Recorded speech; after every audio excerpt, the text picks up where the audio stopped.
तरह से आप देख लीजिए कि आज वोट आया है तो उन्होंने अनुसूचित जाति को महापंचायत बुला करके जिला में हर जिला में कार्यक्रम कर आप भीड़ दिखा रहे हैं। उनमें अनुसूचित जाति के लोग नहीं हैं, सारे भाड़े पर लोग लाए गए हैं और भीड़ दिखा करके अनुसूचित जाति और जनजाति के लोगों को इकट्ठा करके वोट में तब्दील करना चाहते हैं। लेकिन इतना जब जातीय जनगणना नहीं होगा तो हम कैसे जानेंगे कि समाज में कितना % गरीबी है। तो हम गरीबी को जब तक जानेंगे नहीं तब तक हम कैसे विकास कर सकते हैं। हवा में तो हम विकास नहीं कर सकते हैं। अब महासरपंच बुलाए हैं आज जिला में, तो उस पर क्या डिबेट होगा। लोग का सिर्फ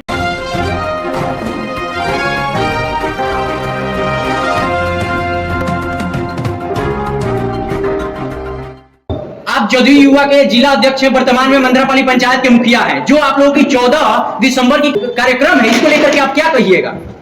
देखिए 14 दिसंबर को हम सभी सिवान के युवाओं से और आग्रह करेंगे उस दिन युवा जेडीयू के प्रदेश अध्यक्ष श्री नीतीश पटेल जी का आगमन सिवान की धरती पर हो रहा है। आप लोग उसकी भागीदारी लीजिए। इसलिए भागीदारी लीजिए कि देश का जो शासन चल रहा है वो शासन युवा हित में नहीं है। युवाओं जिस हिसाब से जिस उनके झूठे वायदों से जो सरकार वो बनाए उस हिसाब पर वो काम कर नहीं रहे। बोले थे कि 2 करोड़ युवाओं को रोजगार देंगे प्रति साल, तो रोजगार दिए नहीं। इस पर और विशेष राज्य का दर्जा देने के लिए भी उन्होंने वादा किया था बिहार को, लेकिन वो भी नहीं दिए। इससे उपेक्षित होकर के हम लोग पूरे बिहार में युवा जेडीयू पद यात्रा हो रहा है। उसी के संदर्भ में चंपारण से शुरू हुआ है, बेतिया होते हैं गोपालगंज और गोपालगंज के बाद सिवान में 14 तारीख को आ रहे हैं। उसमें सिवान के सभी युवाओं से मैं आग्रह करूंगा कि आप लोग ज़्यादा से ज़्यादा संख्या में गोपालगंज मोड़ पर आएँ और वहां से हम लोग पद यात्रा को शुरू। ये आरक्षण में बिहार सरकार के द्वारा इंक्लूडमेंट किया गया, इस पे आप क्या कहिएगा? कई लोग आरोप लगा रहे हैं सरकार के ऊपर कि ये राजनीति का खेल है, वोट बैंक की राजनीति बिहार सरकार के द्वारा किया जा रहा है। कोई राजनीति नहीं है। देखिए जब से बिहार में मुख्यमंत्री श्री नीतीश कुमार जी सत्ता पर काबिज हुए तब से सब समाज के लिए उन्होंने काम किया। पंचायती राज में व्यवस्था ला करके अनुसूचित जाति जनजाति पिछड़ा सबको अधिकार दिया। सभी वर्ग के लोग ने मुखिया से लेकर के जिला परिषद चेयरमैन तक सारे लोग बने, सबको कहीं से उन्होंने उपेक्षित नहीं रखा है। आजादी के 75 सालों बाद भी आरक्षण को बार बार बढ़ाने की जरूरत क्यों पड़ रही है? इसीलिए तो मुख्यमंत्री जी ने आर्थिक जनगणना कराई है और जातीय जनगणना भी हुआ, दोनों हुआ है। और उसमें जो भी समाज के लोग आज भी कमजोर हैं, शोषित हैं, वंचित हैं, आर्थिक रूप से, उनको मुख्यमंत्री जी ने 2 लाख रुपया रोजगार करने के लिए उन्होंने देने का वायदा किया। इसमें तो कोई जाति की बात नहीं है।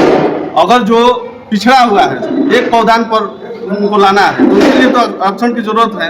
इस तरह से मुख्यमंत्री जी ने ये सारे कार्य कर रहे हैं, सबके लिए काम कर रहे हैं। भाजपा कह रही है कि ये बॉन्डर है महागठबंधन की, इंडिया अलायंस की, क्योंकि अगर ये लोग अकेले भाजपा से हट के जेडीयू लड़ रही है तो नीतीश कुमार जी को हार का डर सताने लगा। इस वजह से ये लोग आरक्षण पर वृद्धि करा रहे हैं, जहां तहां सभाएं करा रहे हैं कि ये हम आपको दिए वो दिए। तो इस पर आप क्या कहिएगा? ना हार का डर तो उनको सता रहा है, हार का डर उनको सता रहा है। वर्षों बाद आजादी के बाद बीजेपी को आज अनुसूचित जाति महापंचायत का बैठक बुला रहे हैं, जिला वाइज कर रहे हैं। अभी सिवान में BMH हाई स्कूल में हो रहा है। हम पूछना चाहते हैं बीजेपी से और बीजेपी के लोगों से पूछना चाहते हैं कि आज अनुसूचित जाति जनजाति के लोगों को आप याद किए हैं, इसके पहले आप कहाँ थे? अनुसूचित जाति के लिए मुख्यमंत्री जी ने जितना काम किया है, चाहे सबको एक पौधान पर लाने के लिए काम किया है। बाबू जगजीवन राम का छात्रवृत्ति चल रहा था, क्यों बंद कर दिया गया? सबके लिए तो था। इस तरह से आप देख लीजिए कि आज वोट आया है तो उन्होंने अनुसूचित जाति को महापंचायत बुला करके जिला में हर जिला में कार्यक्रम कर आप भीड़ दिखा रहे हैं। उनमें अनुसूचित जाति के लोग नहीं हैं, सारे भाड़े पर लोग लाए गए हैं और भीड़ दिखा करके अनुसूचित जाति और जनजाति के लोगों को इकट्ठा करके वोट में तब्दील करना चाहते हैं। लेकिन इतना अनुसूचित जाति के लोग ऐसे नहीं है। आप देखे हैं ना बिहार में क्या हुआ था।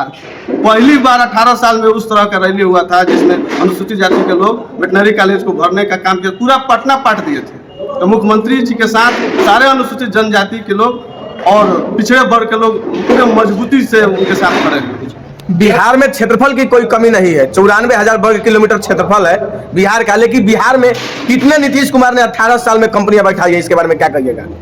इसके लिए तो मुख्यमंत्री जी ने मुख्यमंत्री उद्यमी योजना के माध्यम से सभी गांव में देख रहे हैं रोजगार शुरू हो रहा है कि नहीं हो रहा है। लोन भी दे रहे हैं और गारंटी भी बन रहे हैं, वो बने हैं 5 लाख तक सब्सिडी दे रहे हैं। तो अगर युवा जो भी चाहते हैं अपना फॉर्म भरें और लोन ले, कोई भी उद्योग धंधा करें और आगे बढ़े, इससे बिहार विकसित होगा। अमित शाह जी बिहार में आने वाले हैं, नीतीश कुमार जी उनका स्वागत करने के लिए जाएंगे, इंडिया अलायंस के कुछ सदस्यगण जो है ये दूरी बना रहे हैं इंडिया अलायंस से, इस पे आप क्या कहिएगा? आपके नेता हैं, आप लोग उनको प्रधानमंत्री बनाने का आह्वान किए हैं, तो इस पे कहीं दूरी नहीं बना रहे हैं। वो अमित शाह जी आ रहे हैं, वो प्रोटोकॉल है, वो अध्यक्ष हैं सहकारिता विभाग का, उसमें अपना आएंगे, कार्यक्रम करेंगे और करके यहाँ से जाएंगे। ये कोई गठबंधन की और पार्टी की बैठक होने नहीं जा रही है। फिर से 14 तारीख को होने वाली आपकी महासभा को लेकर क्या कहिएगा सीवान की जनता से? हम लोग पद यात्रा कर रहे हैं जी। है ना। पद यात्रा में कहाँ से आपकी पद यात्रा चालू होगी? पद यात्रा हम लोग राजेंद्र उद्यान जो है वहाँ पर गोपालगंज मोड़ पर, वहाँ से हम लोग को माल्यार्पण करके और अम्बेडकर साहब का माल्यार्पण करेंगे। वहाँ से सरदार वल्लभ भाई पटेल जी का हम लोग माल्यार्पण करेंगे। वहाँ से फिर महात्मा गांधी जी का वहाँ गांधी मैदान में जाकर माल्यार्पण करेंगे और वहाँ से हम लोग निकलेंगे फिर और जाकर तरवारा मोड़ पर वहाँ पर हम लोग समापन के कार्य करेंगे। अनुसूचित जाति के लिए बीजेपी जब सरकार में, बिहार सरकार में भी थी, केंद्र में तो है ही 10 सालों से, तो क्या किया? इस पे आप क्या कहिएगा? जेडीयू वाले आरोप लगाते हैं कि बीजेपी अनुसूचित जाति जनजाति के लिए कुछ नहीं किया। बीजेपी ने तो वाकई कुछ नहीं किया है अनुसूचित जाति। उनको शर्म आना चाहिए ऐसे इस तरह का कार्यक्रम लोग कर रहे हैं जिला में।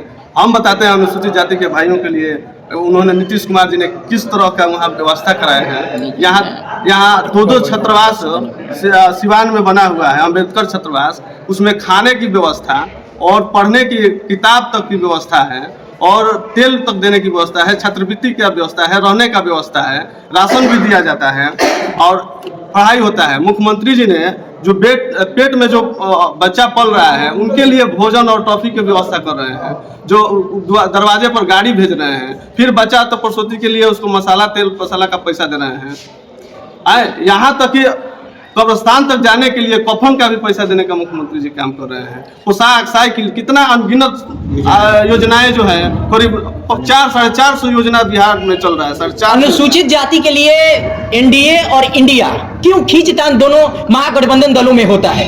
बीजेपी कहती है हमने इन लोगों को आगे बढ़ाया, जेडीयू कहती है कि बीजेपी वाले भ्रम फैलाने का काम करते हैं, तो इस पे आप क्या संदेश बीजेपी वाले? एनडीए ने कतई अनुसूचित जाति के लिए कोई कार्य नहीं किया है। अगर किया हो तो बता दें। हम उससे कहना चाहते हैं कि अगर एक भी कार्य कोई किए हो तो बताएं। लेकिन जो इंडिया गठबंधन है या चाहे हम लोग का जो बिहार सरकार में जो भी सरकार हम लोग की चल रही है महागठबंधन की, इन्होंने अनुसूचित जाति के लिए चाहे अलग किसी भी समाज के लिए, सभी शोषित वंचित समाज के लिए ये सरकार बखूबी काम कर रही है। भाई चुनाव आने वाला है उसलिए आप लोग एक्टिव हुए हैं? नहीं, एक्टिव की बातें नहीं है। ये तो योजनाएं बहुत पहले से चल रही है। ये एक्टिव तो भाजपा सरकार एक्टिव हुआ है, जो अनुसूचित जाति को याद आ गया है। सिवान में मीटिंग हो रहा है। जो बिहार सरकार 75% बिहार में आरक्षण लाने का काम किया है, आखिर क्यों ऐसा किया जा रहा है? और बीजेपी के द्वारा आरोप लगाया जा रहा है कि ये वोट बैंक की खेल है। देखिए, कोई वोट बैलेंस की खेल नहीं है। आज हम लोग कर्पूरी ठाकुर जी का चर्चा किए जी। इन्होंने जब मुख्यमंत्री बना तो इन्होंने पिछड़े वर्ग का, अति पिछड़ा वर्ग का, SC/ST के लोग को 26% आरक्षण दिया, क्योंकि ये लोग दबे कुचले हैं। तो दबे कुचले जो लोग हैं इनको जब आरक्षण नहीं देंगे तो सबका समानता, सबका भागीदारी नहीं होगा। तो इन्हीं के पद चिन्हों पर ये कहा जाने लगा है कि माननीय श्री नीतीश कुमार जी बिहार के सेकेंड कर्पूरी ठाकुर हैं। इसी के दौरान देखा गया कि 34% मतलब अभी लोग काफी पिछड़े हैं, तो इनको 15% आरक्षण इंक्रीज किया जाए, दिया जाए, इनके अंदर जागरूकता फैले और अपना अधिकार प्राप्त करें। बता रहे हैं कि ये सोहन जी हमारे मुखिया हैं। अगर इनको पंचायत राज्य में अगर आरक्षण नहीं मिलती तो मुखिया नहीं बनते। आप जाहिर सी बात है। तो आरक्षण जब तक हम लोग नहीं देंगे तो बहुत सारा जैसे यूनिवर्सिटी का प्रोफेसर का वैकेंसी आ रहा है तो उसमें सीट को बढ़ाया जा रहा है। हम एज ए PhD किए हुए हैं मैथमेटिक्स से, हम इसकी खामियां जानते हैं। यूनिवर्सिटी कॉलेज में आपको ढकेला जाता है, तो आरक्षण कहीं ना कहीं मिलेगा, तभी नीचे क्लास के लोग ऊपर बढ़ेंगे। जब समानता आएगा तो उस समय निर्णय लिया जाएगा कि क्या करना चाहिए। कहा जाता है कि आरजेडी से आप लोग इसलिए अलग हो जाते हैं क्योंकि आपराधिक छवि वाली पार्टी है, तो इस पे आप क्या कहिएगा? आज उन्हीं के साथ ही आप लोग बगल वाले कुर्सी पे नीतीश कुमार जी बैठ के मंच पे संबोधन करते हैं आम जनता के। देखिए, पहले का फीडबैक क्या रहा है हम उसका चर्चा नहीं करेंगे। हम प्रेजेंट का फीडबैक ऐसा रहा कि जातीय जनगणना कराएंगे। आरजेडी का भी ऐसा स्टैंड है, जब जातीय जनगणना नहीं होगा तो हम कैसे जानेंगे कि समाज में कितना % गरीबी है।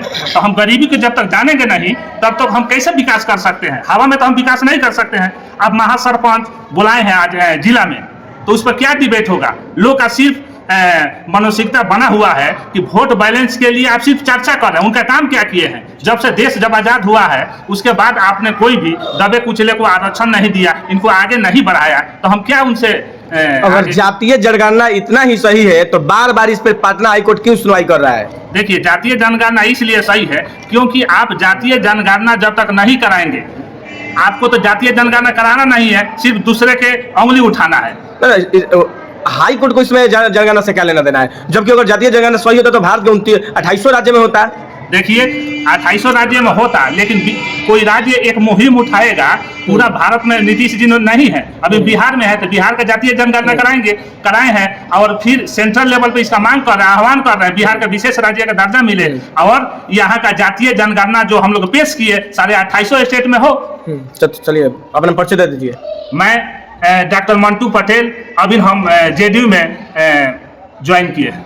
आप अपना परिचय दे दीजिए। अनिल कुमार राम उर्फ सोहन राम, युवा जेडीयू जिला अध्यक्ष सिवान, सह मुखिया ग्राम पंचायत राज मदरापुर। Thank you.